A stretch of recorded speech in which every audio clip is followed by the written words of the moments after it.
Beshem Hashem, Naseh Venatzliar. Je vais vous parler dans ce petit cours Bezrat Hashem de différentes mitzvot, différents versets de la Torah qu'on peut absolument pas comprendre sans avoir recours à ce que nous explique le Zohar HaKadosh. Par exemple, un homme décède sans enfant. La Torah nous dit, on vient de le lire dans la paracha, Kitetse, son frère ira avec sa veuve, ce qu'on appelle la mitzvah de Yiboum, comme on a vu avec Er et Onan, les fils de Yehuda, comme on a vu avec Boaz et Ruth. Et si son frère ne veut pas faire la mitzvah de Yiboum, eh ben à ce moment-là, on fera la mitzvah de Khalitsa. C'est-à-dire, je mettrai une petite vidéo à la fin de ce cours dans laquelle vous verrez comment se passe une Khalitsa. Rapidement, le frère met une chaussure, une sandale haute avec des lanières. La veuve vient, enlève les lanières, enlève la chaussure, jette la chaussure par terre, crache, et elle dit, ainsi on fera à celui qui ne veut pas construire la maison de son frère. Voici la maison, c'est la maison de celui à qui on a enlevé la chaussure. Qu'est-ce que c'est que ça? Qu'est-ce que c'est que ça?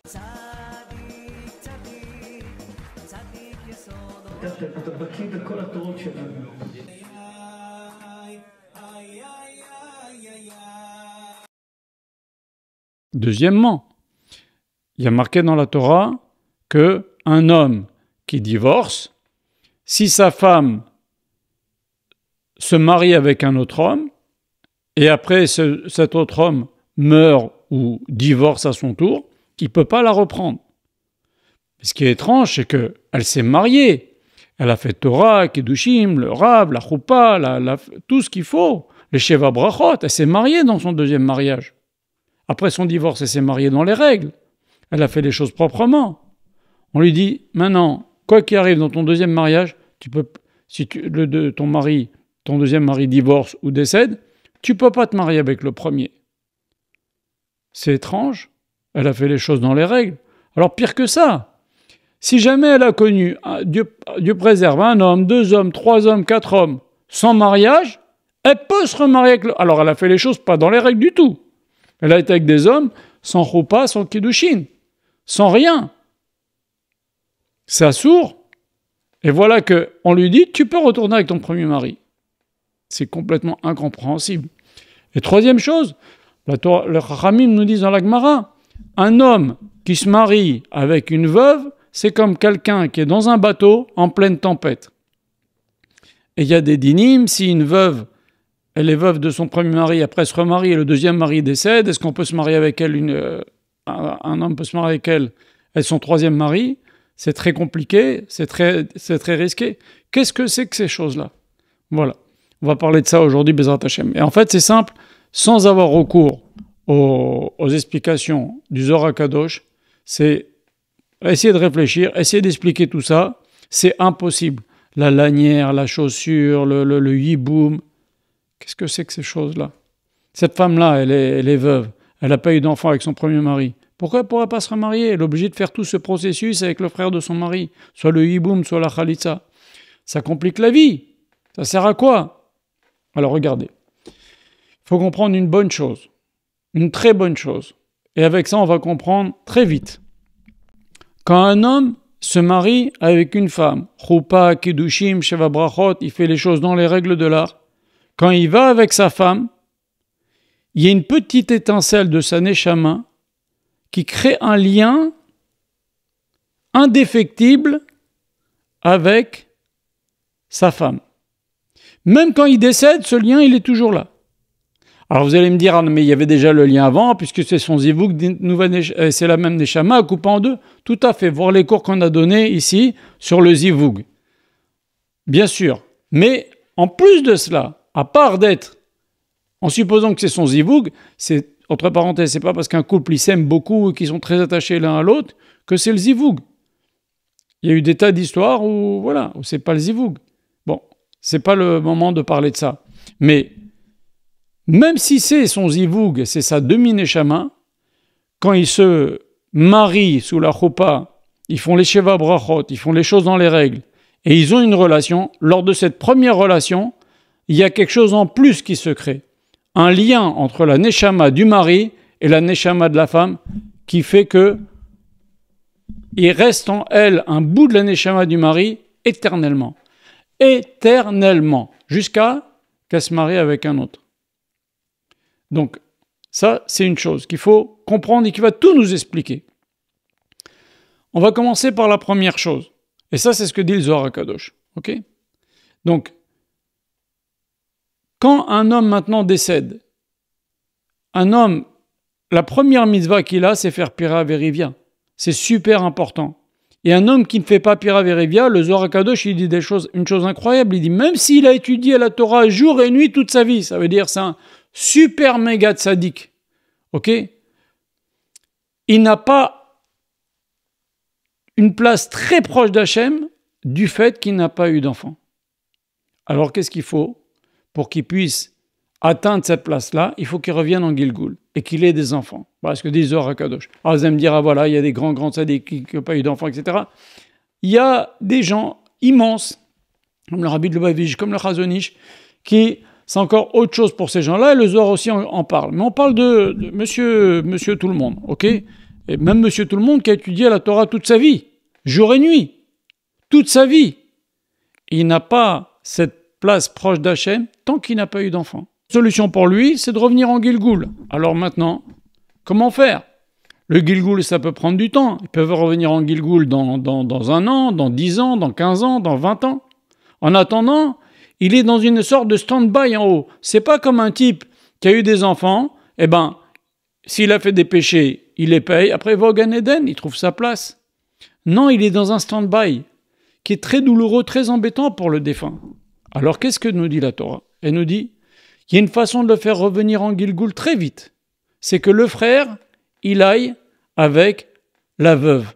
Quand il va aller avec la veuve, quand le frère va aller avec la veuve, le fait qu'il y a cette étincelle du frère qui est décédé, qui a eu lors de ce mariage-là, qui est toujours présent dans la femme, la veuve, il va pouvoir, le frère, en allant avec sa belle-sœur, en faisant la mitzvah de Yiboum, faire venir son frère en Gilgoul beaucoup plus vite. Et c'est ce que nous dit la Torah.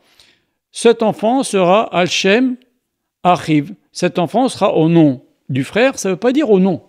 Regardez Ruth. Elle était mariée avec un des frères, Machlon Vechilion. Elle a fait le Yiboum avec Boaz. Elle n'a pas appelé Machlon ni Chilion. Elle a appelé son enfant Obed. Donc, même Tamar avec Yehuda. Il y a Er et Onan qui sont décédés. L'enfant qu'elle a eu, elle n'a pas appelé ni Er ni Onan. Quand on dit viendra l'enfant à naître avec le frère Al-Shem arrive au nom du frère qui est décédé, c'est-à-dire il viendra en Gilgoul. Bien entendu, dit le Zohar HaKadosh, il faut que le frère, quand il va avec sa belle-sœur, la veuve, il faut qu'il pense à faire cette chose-là, de faire venir son frère en Gilgoul. Si c'est pour le plaisir qu'il va avec cette femme et qu'il se marie, alors vaut mieux qu'il fasse une khalitza. Et c'est ce qu'on fait aujourd'hui dans les faits. Aujourd'hui, on ne fait plus le hiboum, on fait directement la khalitza. Alors parlons de la khalitza. Ça va dans le même sens.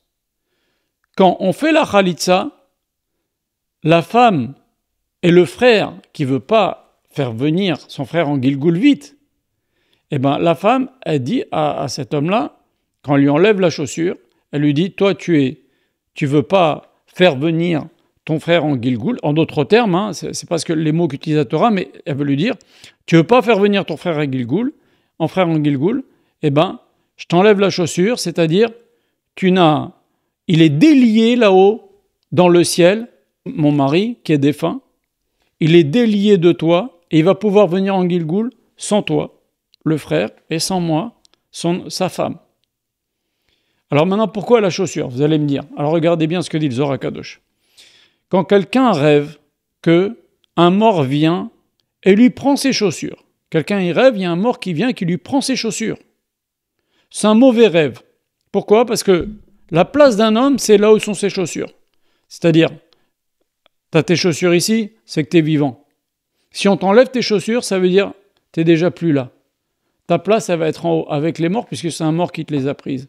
Et bien là, c'est exactement pareil, mais à l'envers, dit le Zohar HaKadosh. C'est-à-dire, on lui dit au défunt, quand on enlève la chaussure, on lui dit ta place, elle est ici normalement, ta chaussure, elle est là. Ok, cette chaussure avec les lanières, ça symbolise la place du frère, elle est encore ici. Il peut venir en Gilgoul rapidement avec le frère et avec sa femme. Mais on l'enlève. On lui dit, compte plus sur nous. Nous, ta place, elle est plus ici. Et on la jette, on lui dit, voilà, maintenant, Hachem, il va t'envoyer un Gilgoul d'une autre façon. Ça aurait pu venir plus vite, ça n'a pas pu se faire. Très bien. Alors, il n'a pas voulu. Donc ta place, tu vas revenir en Gilgoul d'une autre façon. Mais ta place n'est plus ici sur terre. Ta place, elle est dans le ciel, et c'est du ciel qu'on va décider comment tu vas revenir, quand tu vas revenir. Mais ça ne dépend plus de nous ici. C'est l'inverse du rêve. Le rêve, si on lui dit, monsieur, ta place, elle n'est plus parmi les vivants, elle est dans le ciel. Là, dans la Khalitsa, on lui dit au défunt, ta place, elle n'est plus avec nous sur terre, elle est dans le ciel, c'est-à-dire ne compte plus sur nous, nous qui sommes sur terre, pour te faire revenir en Gilgoul. Essaye, prie Hachem, ou Hachem va te faire revenir d'une autre façon, mais nous, ce n'est plus dans nos mains. C'est plus à nous de le faire. Mara raconte quelque chose d'extraordinaire dans la Maseret Yevamot. Il y avait un homme, ils étaient 12 frères, il y a eu 11 de ses frères qui sont décédés en même temps. Peut-être qu'il y a eu un drame ou une épidémie. Il s'est retrouvé lui maintenant avec le devoir de faire 11 fois le hiboum. Prendre ses 11 femmes et donner à ses 11 frères la possibilité de revenir en Gilgoul rapidement. Il a dit, je peux pas. On lui a dit, pourquoi tu peux pas? C'est ta femme qui veut pas, c'est toi? Il dit, non. J'aurai pas la parnassa pour nourrir 13 femmes et les enfants que vous allez avoir. Alors les femmes, elles se sont mis d'accord, les 11 femmes, elles se sont mis d'accord, on a dit, écoute, regarde, t'inquiète pas, nous on va tous travailler. Chacune, ensemble, on mettra ensemble en commun notre argent, et à nous tous, on va réussir à donner la parnassa de toute la famille. On va être 11 femmes qui va travailler, toi tu travailles pas, t'as rien à faire. Nous, on va donner la parnassa à toute la famille. Il a dit, je suis d'accord, mais il y a un problème. Il lui dit quoi? Il dit, voilà, chacune d'entre nous, en travaillant en commun, on va fournir les 11 mois de l'année. Il y a le 12e mois, ça c'est toi qui vas le fournir, déjà. Voilà. Et puis quel problème? Il a dit, non, il y a des années Méouberet, où il y a un 2e mois de Hadar, et à cause de ça, je peux pas me marier avec vous, parce que qui va donner la parnassa tous les 2 ou 3 ans, quand il y a, c'est le mois de Hadar qui vient, ce 2e mois Hadar Sheni. Rabbi Yehuda Hanassi a entendu cette histoire, il a dit, moi je donnerai parnassa chaque année, quand il y aura le mois d'Adar Sheni, à elle, à lui, à tous les enfants qui vont naître. Au bout de 3 ans. Donc ils sont bien débrouillés comme ça. Ces femmes allaient travailler, elles donnaient parnassa pour tous les mois de l'année. Et il y a eu maintenant ce mois de Hadar Sheni. Lui, il a dit, j'ai pas parnassa pour vous. Allez voir Rabbi Yehuda Hanassi, il a fait sa promesse. Entre-temps, elles avaient eu chacune 3 enfants. Et donc elles sont venues, chacune, les 11 veuves avec les 3 enfants. Et elles sont venues chez Rabbi Yehuda Hanassi, il lui a dit, tu dois honorer ta promesse. Et il a donné parnassa à ces femmes-là, avec leurs enfants, etc. Voilà l'histoire que raconte Yevamot. Alors la question qui se pose, c'est que, elles ont qu'à se remarier. Pourquoi mettre sur le dos de cet homme le joug financier de 11 femmes? C'est ce qu'on a expliqué. Les frères décédés vont revenir plus vite en Gilgoul s'ils se marient avec ses veuves. Si le frère survivant se marie avec ses veuves. Voilà. Maintenant, concernant cette histoire de mariage, on a dit qu'un homme, s'il divorce, sa femme, elle peut aller avec un homme, 2 hommes, 3 hommes, fait des choses interdites, il peut se remarier avec elle. Mais si sa femme fait les choses classe, dans les règles de l'art, elle se remarie avec un homme, choupa, kiddushim, robe de mariée, bague, les rabbanim, les sheva brachot et tout, si le 2e mari divorce ou décède, le 1er mari ne peut pas la reprendre. C'est très étrange, c'est l'inverse de ce qu'on aurait pu croire. On aurait pu se dire le contraire. Si elle se marie dans les règles de l'art, eh ben, si le 2e mari décède ou divorce, le 1er peut la reprendre. Vous savez qu'il y a un peu de mitzvah, il y a une mitzvah de reprendre la femme qu'on a divorcée, sauf pour les Kohanim, qui ne peuvent pas. Mais il y a une mitzvah. Et donc, on aurait pu dire, elle a fait les choses dans les règles, il a divorcé le 2e mari, ou il est décédé, le 1er mari peut la reprendre. Mais si elle a fait des choses interdites avec des hommes, le 1er mari ne peut pas la reprendre. On aurait pensé comme ça, la logique. Mais notre logique et la logique d'Hachem, c'est complètement autre. Avec ce qu'on a dit tout à l'heure, on va tout à fait comprendre. On a dit qu'un homme, quand il se marie, il y a des choupa avec Kiddushin, il fait les sheva brachot, il va avec sa femme. La première fois qu'il va avec sa femme, il y a une étincelle de sa neshama qui crée un lien avec la neshama de sa femme et qui y reste définitivement, même quand il décède, comme on a vu pour la Khalitsa et le Yiboum. Seulement, si cette femme a fait des bêtises avec d'autres hommes, ce lien-là, il ne s'en va pas. Mais si elle se marie avec un autre homme, il y a des chopa avec Kedushim, alors là, ce lien, il s'en va définitif et il ne pourra plus jamais revenir. C'est-à-dire que si le deuxième mari décède ou divorce, si le premier mari la reprend, ce sera qu'une union physique. Mon niveau des neshamot, dans ce mariage, il n'y aura plus cette neshama, ce bout de neshama du mari qui est en lien avec sa femme. C'est fini, c'est définitivement fini. Une fois qu'elle s'est mariée avec un deuxième, il ne peut plus jamais se recréer ce lien-là. Ce lien était toujours valable si elle a fait des bêtises. Il peut se recréer si elle se remarie avec l'homme avec qui elle a divorcé. Mais si elle va avec un autre homme, ce lien-là, si elle se remarie avec son premier mari, ce lien-là ne peut plus jamais revenir. Donc Hachem, il dit, c'est dégoûtant, c'est un mariage purement physique, il n'y a pas de relation de neshama. Or, un mariage, il y a la choupa avec Kiddushim, et il y a aussi ce lien-là que l'homme a avec la neshama de sa femme, et qui se crée, et qui reste, même quand il décède, lorsqu'il a la première relation avec sa femme.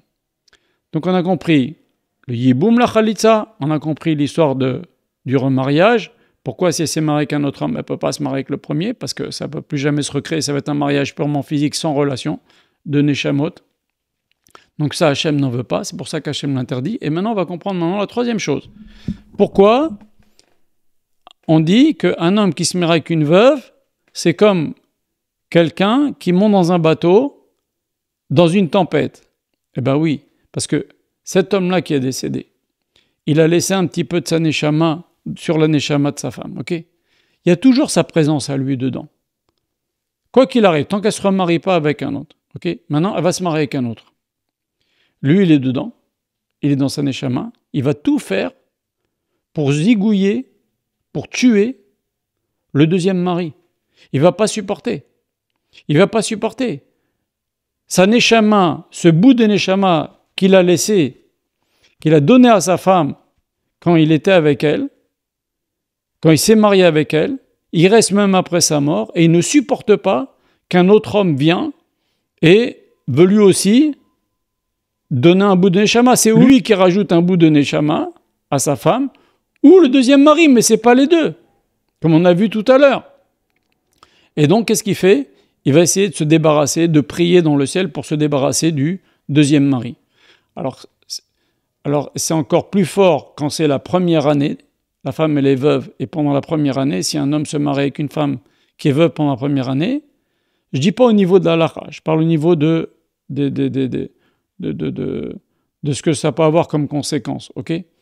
Pendant la première année, cette force-là de l'âme du mari qui est restée dans sa femme, du mari défunt qui est resté dans sa femme, elle est très très forte.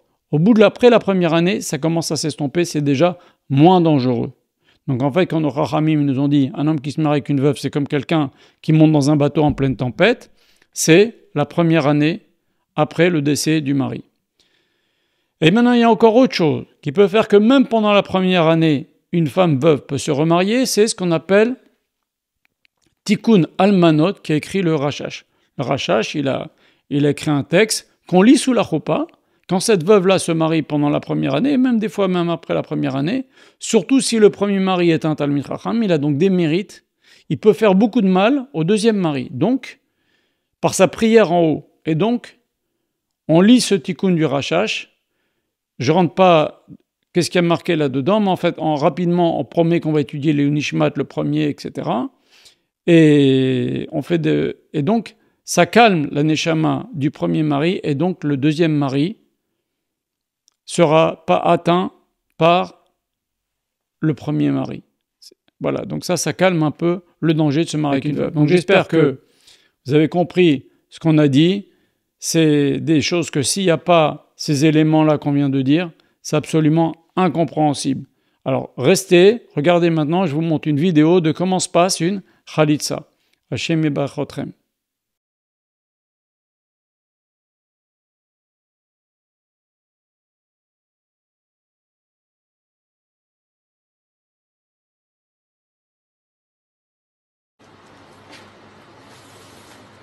از شبتون رو ببرید خوش.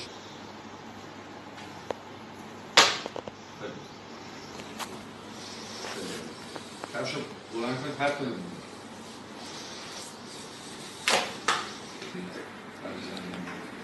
خب رو زمین جلوشون بریز. باید منظره ببخشید. خاخا خاخا یاسه یاسه لایش لایش اشر اشیر لو ایبنه لو ابنه ات ات بيت أخير بيت أخي ونقرا ونقرا شمو شمو بإسرائيل بإسرائيل بيت خلوص بيت خلوص هناعل هناعل بيت خلوص هناعل بيت خلوص هناعل بيت خلوص هناعل بيت خلوص هناعل